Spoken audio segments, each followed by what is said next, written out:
En 2024, au sein du SPF Emploi, nous avons développé ce qu'on appelle le plan BMAT, c'est le plan bien-être mental au travail.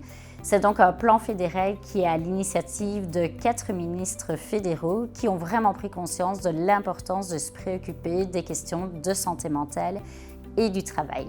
Dans le cadre de ce plan BMAT, nous avons travaillé autour de 3 axes. Le premier axe a permis de développer des plans d'action pour des professionnels de la santé, particulièrement les conseillers en prévention, aspects psychosociaux et les médecins du travail. Donc on a fait toute une série de tables rondes pour un peu avoir l'avis de ces personnes de terrain, à la fois pour améliorer la qualité de leur travail, mais aussi le nombre de ces acteurs de terrain. Le deuxième axe du plan BMAT concernait le développement de la réglementation et du code du bien-être au travail. On a rendu obligatoire le fait d'avoir des personnes de confiance dans toutes les entreprises de 50 travailleurs et plus. Donc les personnes de confiance agissent en première ligne sur la thématique des risques psychosociaux. On a également développé un cadre réglementaire pour les troubles musculo-squelettiques. Et enfin, nous avons évalué la réglementation sur les risques psychosociaux.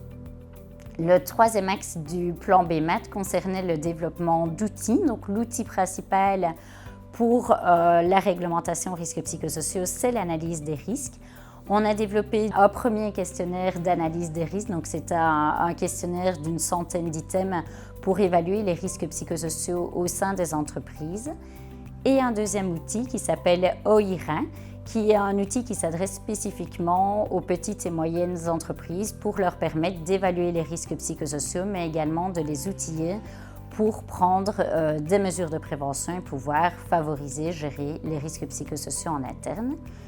Et enfin, le troisième outil que nous avons développé dans le cadre du plan BMAT s'adresse aux managers. Donc les managers de proximité jouent un rôle vraiment important pour le bien-être au travail. Et donc on a développé un outil pour aider les managers à développer leurs compétences en termes de leadership, etc., pour améliorer le bien-être de leurs équipes, mais également un outil qui s'adresse là au secteur de l'enseignement, donc pour outiller les hautes écoles, les universités, qui vont former les futurs managers pour qu'ils soient sensibilisés à la thématique des risques psychosociaux. Toujours dans le cadre du plan BMAT, en tant que membre du SPF Emploi, nous faisons partie du réseau fédéral Mental Health and Work, où sont représentées différentes institutions fédérales qui se préoccupent de la santé mentale et du travail. On peut citer par exemple FEDRIS, la santé publique, l'INAMI.